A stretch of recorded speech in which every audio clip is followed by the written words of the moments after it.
নমস্কাৰ দীক্ষা ভিতৰ নতুন ভিডিঅ'লৈ মই সকলোকে স্বাগতম জনাইছোঁ যিসকলে 2024 চনৰ কাৰণে প্ৰিপাৰেচন কৰি আছে বা আগন্তুক সময়ৰ কাৰণে প্ৰিপাৰেচন কৰি আছে তেওঁলোকৰ কাৰণে এটা বহুত ডাঙৰ কোৱেশ্চন যে তেওঁলোকে প্ৰিলিমছৰ কাৰণে কিমান সময় দিব আমি সকলোৱে জানো যে আমাৰ যেটো পৰীক্ষা হয় APSC কম্বাইন্ড কম্পিটিটিভ এক্সাম হয় সেই পৰীক্ষাটোত দুটা ভাগ থাকে এটা হৈছে প্ৰিলিমছ আৰু এটা হৈছে মেইনছ আৰু এটো জানো যে প্ৰিলিমছ পাস কৰাৰ পিছত আমি মেইনছ দিব পাৰিম আৰু একেদৰে মেইনছৰ যেটো ৰিটেন এক্সাম হ'ব ৰিটেন এক্সাম পাস কৰাৰ পিছত আমি ইন্টাৰভিউ দিব পাৰিম সো প্ৰত্যেকটো ষ্টেজত যিকিটা পৰীক্ষা হয় যে প্ৰিলিমছ পৰীক্ষা হয় মেইনছ পৰীক্ষা হয় এই দুটা পৰীক্ষা প্ৰত্যেকটো ষ্টেজত বহুত ইম্পৰ্টেন্ট হয় আৰু এইটো এটা বহুত ডাঙৰ কোৱেশ্চন হয় আমাৰ যেটো প্ৰথম পৰীক্ষা যে যেটো প্ৰিলিমছ পৰীক্ষা এই প্ৰিলিমছ পৰীক্ষাত আমি কিমান সময় দিম কাৰণ আমি সকলোৱে জানো যেটো আমাৰ মেইনছ পৰীক্ষা হয় তাত আৰু প্ৰিলিমছৰ মাজত যেটো সিলেবাস বা যিখিনি আমি পঢ়িব লাগে পঢ়াৰ ওপৰত বহুতটা ডিফাৰেন্স থাকে এনেকুৱা বহুত কিটা সাবজেক্ট থাকে য'ত আমি মেইনছৰ কাৰণে পঢ়ো কিন্তু প্ৰিলিমছৰ কাৰণে পঢ়া নাই উদাহৰণস্বৰূপে যদি আমি চাওঁ যে GS4 ৰ যিখন ethics integrity and aptitude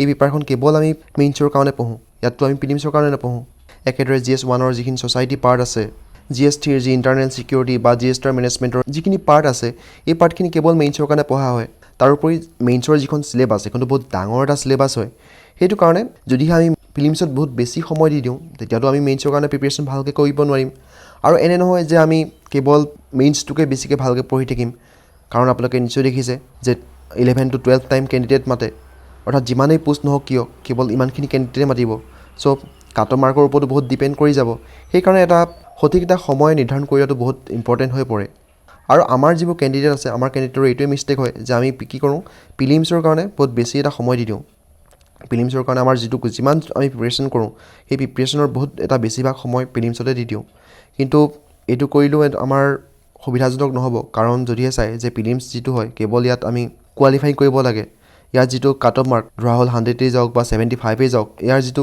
cut off mark কেৱল কাট অফ মাৰ্কটো পাই গলে আমাৰ ক্লিয়াৰ হৈ যাব কিন্তু মেইনছতটো তেনেকুৱা নহয় মেইনছত আমি কি কৰিব লাগিব যিমান পাও আমি অলপ বেছি মাৰ্কছ আমি পাবলৈ চেষ্টা কৰিব লাগিব যদি আমি বেছিভাগ সময় প্ৰিলিমছতে আমি দি দিওঁ তেতিয়াহলে মেইনছৰ কাৰণে আমি প্ৰিপাৰেচন কৰিব নোৱাৰিম হেতু কাৰণে আজি এই ভিডিঅ'ত মই আপোনালোকৰ লগত ডিসকাস কৰিবলৈ চেষ্টা কৰিম যে আমি প্ৰিলিমছৰ কাৰণে আমি কিমান সময় আপোনালোকক দিব লাগে যাতে আমাৰ যেটো মেইনছ পৰীক্ষা হয় মেইনছ পৰীক্ষাটো কোনো ধৰণৰ ইম্পেক্ট নকৰে আৰু একেদৰে আমাৰ যেটো প্ৰিলিমছ পৰীক্ষা হয় সেই প্ৰিলিমছ পৰীক্ষা যাতে আমাৰ ক্লিয়াৰ হৈ যায় সো প্ৰথম কথা যে পিটো আমাৰ প্ৰিলিমছ পৰীক্ষা হ'ব সেই প্ৰিলিমছ পৰীক্ষা হোৱাত আমাৰ এটাই মনত ৰাখিব লাগিব যে আমি যেটো আমাৰ কাট অফ মাৰ্ক থাকিব সেই কাট অফ মাৰ্কটো আমি ক্লিয়াৰ কৰিব লাগিব ইয়াৰ বাহিৰে আৰু বেলেগ আমাৰ কোনো কথা মন আহিব নালাগিব যে আমি 120 আমি মাৰ্কছ পাব লাগিব বা আমি যেটো ম্যাক্সিমাম মাৰ্কছ পাব লাগিব এনেখিনি কথা নহয় আমাৰ যেটো কাট অফ মাৰ্ক দিব সেই কাট অফ মাৰ্কটো ক্লিয়াৰ কৰিব পাৰিলেই হৈ গ'ল আৰু এটা কথা আপোনালোকে নিশ্চয় যোৱাবাৰ দেখিছে যে কাট অফ মাৰ্ক যেটো আছে সেইটো লাহে লাহে কমি আহিছে সো আগন্তুক সময়টো হয়তো কাট অফ মাৰ্ক কমিব পাৰে তথাপিও আমি এটো ভাবি লম যে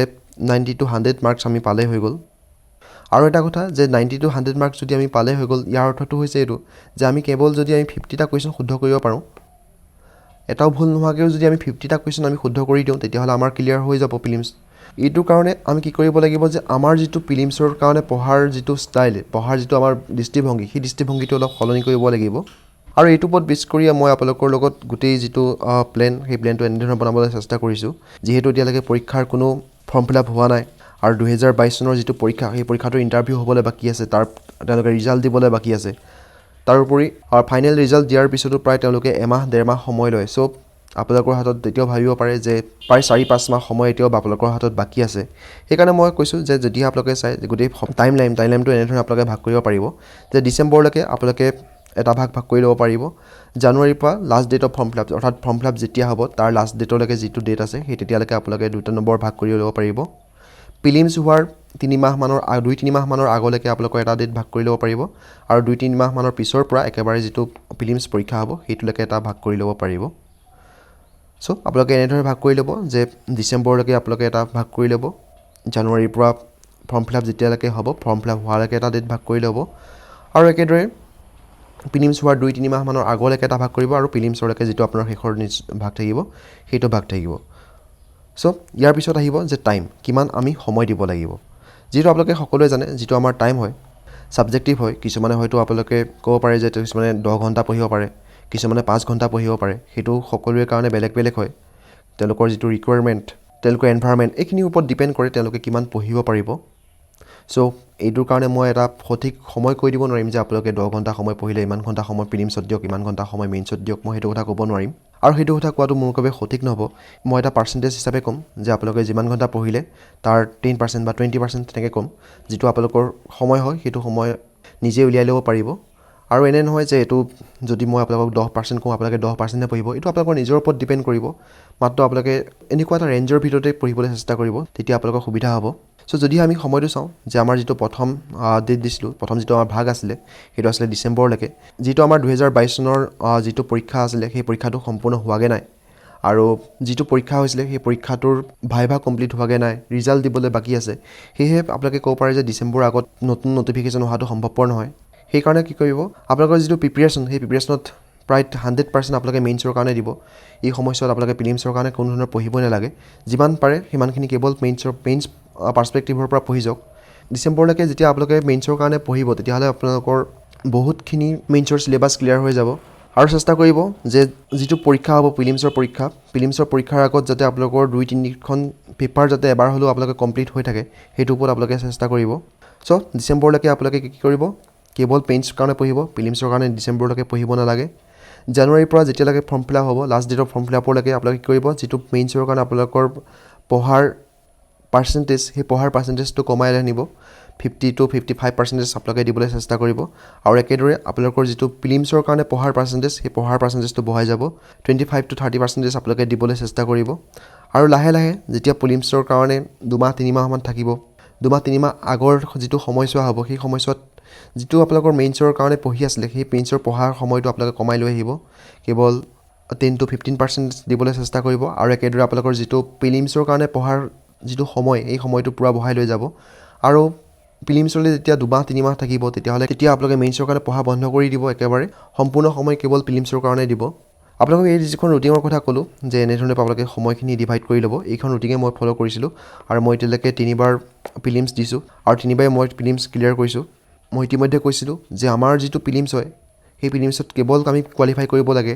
এনে নহয় যে আমি প্ৰিলিমছত 150 মাৰ্কছ আনিব লাগে, 130 মাৰ্কছ আনিব লাগে, এনে নহয়। প্ৰিলিমছত যিজনে 150 মাৰ্কছ পাব আৰু যিজনে 75ৰ যিটো কাট অফ মাৰ্কছ আছিলে সেই কাট অফ মাৰ্কটো পাব, তেওঁলোকৰ মাজত একো ডিফাৰেঞ্চ নাই। তেওঁলোকে একেই মেইনছ পৰীক্ষা দিব পাৰিব, 75জনেও তেওঁ মেইনছ পৰীক্ষা দিব পাৰিব আৰু 150 পোৱাজনেও দিব পাৰিব।